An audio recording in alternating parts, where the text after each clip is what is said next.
भारत के आर्थिक सुधारों के जनक डॉक्टर मनमोहन सिंह का 92 साल की उम्र में बृहस्पतिवार रात को दिल्ली के एम्स हॉस्पिटल में निधन हो गया। अगर भारत आज दुनिया की 5वीं सबसे बड़ी इकोनॉमी है तो इसके पीछे बड़ी भूमिका निभाने वालों में पूर्व प्रधानमंत्री डॉक्टर मनमोहन सिंह थे। 1991 में देश की अर्थव्यवस्था चौपट होने की कगार पर थी।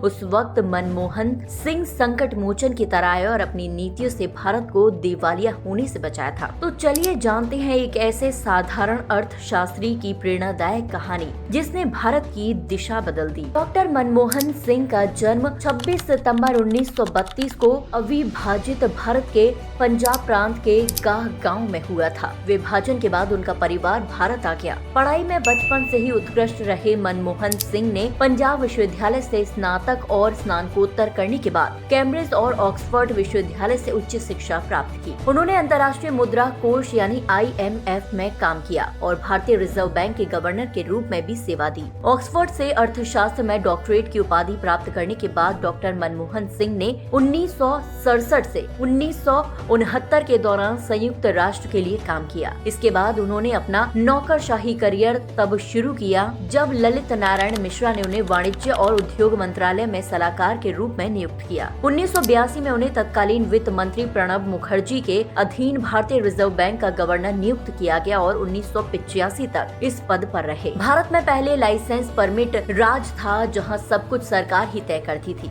इससे सरकारी खजाने पर बोझ बढ़ता गया और नौबत दिवालिया होने तक की आ गई। भारत को उस समय अपने जरूरी खर्च चलाने के लिए सोना तक विदेश में गिरवी रखना पड़ा। भारत के पास इतना विदेशी मुद्रा भंडार था कि उस वक्त 2 हफ्ते के आयात का खर्च ही उठाया जा सकता था। उस समय नरसिम्हा राव ने वित्त मंत्रालय की जिम्मेदारी मनमोहन सिंह को सौंपी। अमूमन बजट तैयार करने में 3 महीने लगते हैं, लेकिन मनमोहन सिंह को सिर्फ 1 महीने का वक्त मिला। उन्होंने इस महीने में कमाल कर दिया। 1991 में भारत आर्थिक संकट का सामना कर रहा था। डॉक्टर सिंह तत्कालीन वित्त मंत्री ने साहसिक कदम उठाए। उन्होंने भारत में उदारीकरण, वैश्वीकरण और निजीकरण की शुरुआत की। इन सुधारों ने भारतीय अर्थव्यवस्था को नई ऊंचाइयों पर पहुंचाया और देश को विश्व बाजार में प्रतिस्पर्धी बनाया। शराब, सिगरेट, खतरनाक रसायन, दवाएं, विस्फोटक आदि उत्पाद श्रेणियों को छोड़कर बाकी सब के लिए औद्योगिक लाइसेंसिंग समाप्त कर दी गई। वित्तीय क्षेत्र में सुधार। भारतीय रिजर्व बैंक यानी RBI की भूमिका को वित्तीय क्षेत्र के नियामक से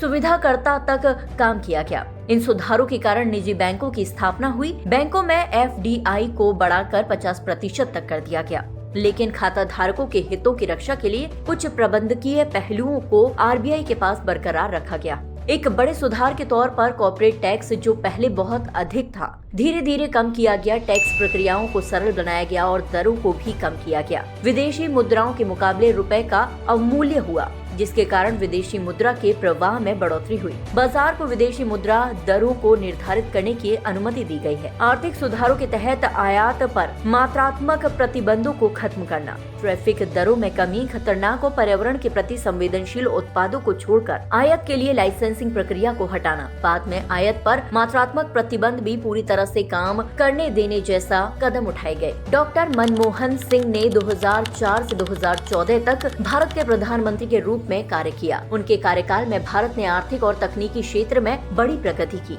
उन्होंने आधार जैसी योजनाएं शुरू की और ग्रामीण क्षेत्रों के विकास पर विशेष ध्यान दिया। हालांकि उनके कार्यकाल में भ्रष्टाचार के भी आरोप लगे, लेकिन उनकी ईमानदारी और सादगी पर कभी सवाल नहीं उठे। महात्मा गांधी राष्ट्रीय ग्रामीण रोजगार गारंटी अधिनियम यानी मनरेगा योजना को 5 सितंबर 2005 को लागू किया गया था। 2G कोयला घोटाला, राजीव गांधी द्वारा जोकर आयोग की उपाधि, एक्सीडेंटल प्राइम मिनिस्टर, उनके द्वारा लाए गए अध्यादेश को राहुल द्वारा फाड़ना, सिख दंगों पर माफी मांगना जैसी कई चुनौतियों का उन्होंने अपने कार्यकाल के दौरान सामना करना पड़ा था। मनमोहन सिंह की विनम्रता और सादगी उन्हें एक अलग पहचान देती है। वह मानते थे कि टीम वर्क ही किसी देश की प्रगति का मूल्य है। डॉक्टर मनमोहन सिंह की विरासत उनके द्वारा शुरू किए गए आर्थिक सुधारों और सामाजिक योजनाओं में जीवित है। उनका जीवन हमें ये सिखाता है कि सच्चा नेता वही है जो निस्वार्थ रूप से देश की सेवा करे। दोस्तों, ये वीडियो उनके द्वारा किए गए योगदान को एक छोटी सी श्रद्धांजलि है। यदि उनके जीवन और कार्यों ने आपको